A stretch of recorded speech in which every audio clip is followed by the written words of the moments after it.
The wind howled through the Montana peaks, cold enough to freeze a man's bones. Eli Granger, a rugged mountain man in his 40s, had long since learned to live with silence. His cabin stood on a ridge overlooking a frozen river, miles from the nearest town. He hunted, fished, and spoke only to his horse, Boone. Life had taught him that people were crueler than the wilderness. But that morning, the wilderness screamed. Eli stepped outside with his axe in hand, ready to split wood, when he saw something swinging from his roof beam. At first, he thought it was a deer carcass left by some cruel prankster. But as he stepped closer, his stomach clenched. It was a woman. Her golden hair glimmered faintly in the pale sun, matted with blood and frost. Her dress was torn, and across her back, burned deep into her flesh, were the words, "Apache lover." Eli froze, every muscle tight. For a long moment, the only sound was the creaking of the rope and the whisper of the mountain wind. Then he saw her fingers twitch. "She's alive," he muttered, dropping his axe and cutting the rope. The woman's limp body fell into his arms, cold and trembling but breathing. He carried her inside the cabin, laid her on his bed, and threw every blanket he owned over her. Her skin was ice, her pulse faint. He lit the fireplace until it roared. As the warmth grew, the woman shivered violently, her body fighting its way back to life. Eli poured a bit of whiskey between her cracked lips.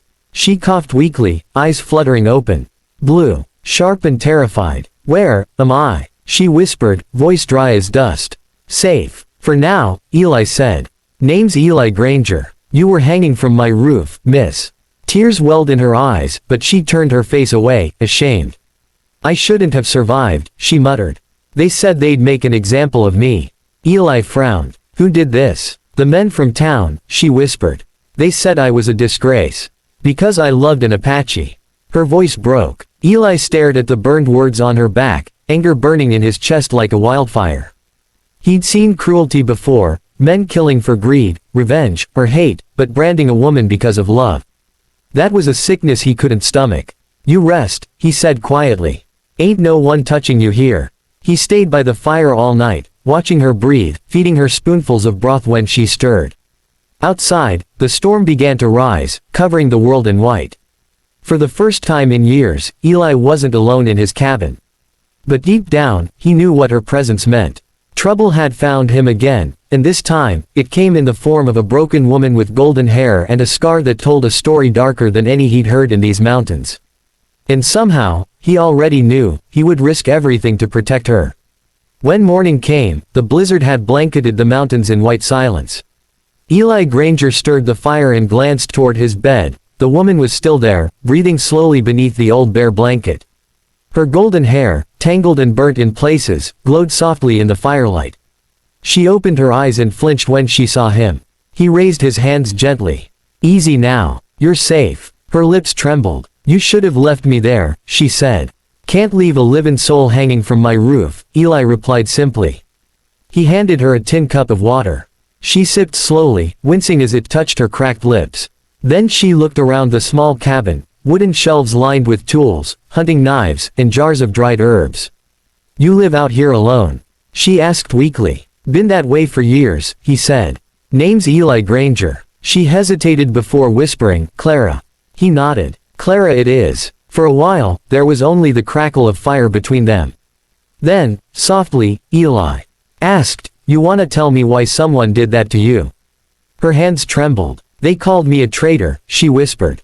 "Because I loved a man they said I wasn't supposed to love." Eli leaned forward, eyes narrowing. "An Apache." Clara nodded, tears rolling down her bruised cheeks. "His name was Caden. He wasn't a savage like they said. He was kind, gentle. He saved me when bandits attacked my father's wagon. We ran together, for months. But when the townsfolk found out, they came for us." Her voice cracked. "They shot him in front of me. Then they took me back to town and branded me. They said my body would hang as a warning to other women who'd forget their place." Eli's jaw clenched. The fire popped loudly, echoing the anger growing inside him. "Bastards," he muttered. Clara looked away, shame clouding her eyes. "When they tied that rope, I prayed it would end fast. But I woke up here, and I don't know why." Eli rubbed his hands over his face. "Maybe the good Lord wanted you to keep breathing. Or maybe he just wanted me to find a reason to give a damn again." That made her look up. "Why'd you help me, really?" Eli stood, tossing another log into the fire. Because I've seen too many good folks die while bad ones walk free. You didn't deserve this. Clara's lips quivered, and for the first time since she'd woken, she allowed herself to cry freely. Eli didn't move to comfort her, but his silence was soft, the kind that didn't need words. Outside, the storm roared. Inside, two broken souls sat by the fire, one haunted by what she'd lost, the other by what he'd given up on long ago. When Clara finally fell asleep again, Eli looked at her burned skin and whispered to the empty room, "You're safe now. And anyone comes for you, they'll answer to me." The snow had stopped by dusk, leaving the world hushed and silver under the moonlight. Eli's cabin stood like a lone shadow among the trees. Inside, Clara slept fitfully beside the fire, wrapped in furs, while Eli cleaned his rifle in silence.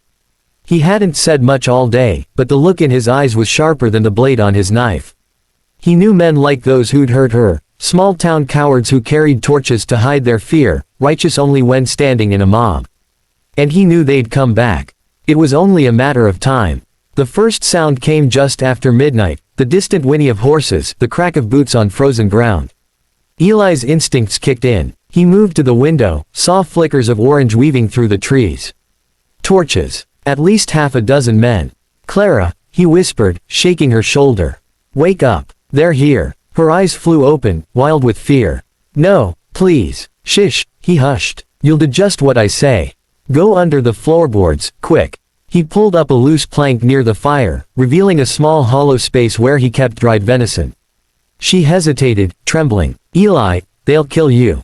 He met her eyes, voice low and steady. "They'll try." Clara crawled beneath the boards, clutching a small crucifix she wore around her neck. Eli dropped the plank back into place and turned to the door. The banging started moments later. "Granger," a voice roared. "We know she's in there." Eli picked up his shotgun and leaned it against the wall, opening the door just enough to face them. The firelight spilled out, touching their angry faces, men from the nearest town, ones he'd seen before at the trading post. Their leader, a big man with a red beard, stepped forward. "You're harboring that Apache whore," the man spat. "Hand her over. She's marked." Eli's gaze was cold. "Ain't harborin' nobody. Only thing in here's my supper." The red-bearded man sneered. "We saw her tracks leadin' up this way. You think we're fools?" Eli stepped onto the porch, his voice quiet but hard as iron. "I think you're men who forgot what bein' decent means. Last warning," another man growled, raising his torch. "You hand her over, or we burn you out with her." Eli's hand moved to his shotgun. The click of the hammer echoed in the still night. "Then you best start with me." For a tense moment, no one moved. Then the red-bearded man cursed and waved his hand. "We'll be back by dawn, old man. You'll die a traitor too." The men turned, their torches disappearing into the dark like vengeful fireflies. Eli watched them go, heart pounding, then knelt to the floor and lifted the plank. Clara's tearful eyes met his. "They'll come back," she whispered. The night stretched on endlessly. Eli didn't sleep. He sat near the dying fire, shotgun across his knees, eyes fixed on the window. Outside, the moon glowed over the snow, painting everything in silver light. Clara lay beneath the firs, barely resting, her face pale but calm. By the first gray light of dawn, Eli was already packing. He filled a saddlebag with dried meat, a flask of water, and a handful of cartridges. Clara stirred when she heard the rustle. "They're coming, aren't they?" she asked softly. "Before long," he said, glancing at the horizon. "We're headin' west. Mountains'll cover our tracks." She struggled to sit up, wincing as her wounds pulled. "I'll only slow you down." Eli shook his head. "I ain't leaving you behind. Those men don't get to finish what they started." Outside, Boone snorted impatiently, sensing trouble in the air.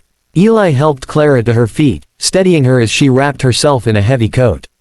Her eyes filled with tears when she saw the cabin, the place where she had almost died, and yet, somehow, begun to live again. They rode out into the early dawn, snow crunching beneath Boone's hooves. The valley stretched quiet and endless around them. Behind, thin trails of smoke began to rise. The mob was burning another homestead, perhaps thinking it was Eli's. "Eli," Clara whispered, clutching his coat from behind, "why are you doing this for me? You don't even know me." He didn't turn. "'Cause no one deserves to hang for who they love." She rested her forehead against his back, tears slipping silently into his worn coat. By mid-morning, they reached the mountain pass, steep cliffs, pine trees, and the sound of a distant waterfall. The climb was rough, and Eli's arm ached from holding her steady. When they finally reached a small plateau overlooking the valley, he pulled Boone to a stop. "This'll do," he said, dismounting. "Ain't no one stupid enough to come this far." He built a small fire beneath an overhang, its warmth flickering on the rocky walls. Clara sat beside him, her face glowing in the golden light. For a long time, neither spoke, only the whisper of the wind and the crackle of fire filled the silence. Finally, she said quietly, "He died protecting me, Eli. Caden. I thought love died with him." Eli's rough hands tightened around the coffee tin. "Maybe love don't die. Maybe it just finds another way to keep breathing." She looked at him, her blue eyes glistening. "And you? Why live alone in the mountains?" He smiled faintly. "Because I thought I didn't deserve to be found." They sat in silence, two souls scarred by a cruel world, finding warmth not just from the fire but from each other's presence. When night came, the stars shimmered above like 1,000 tiny lanterns. Far below, the mob gave up their hunt. And high in the mountains, in a small camp no one would ever find, Clara finally smiled. For the first time since the hanging, she felt alive, and free.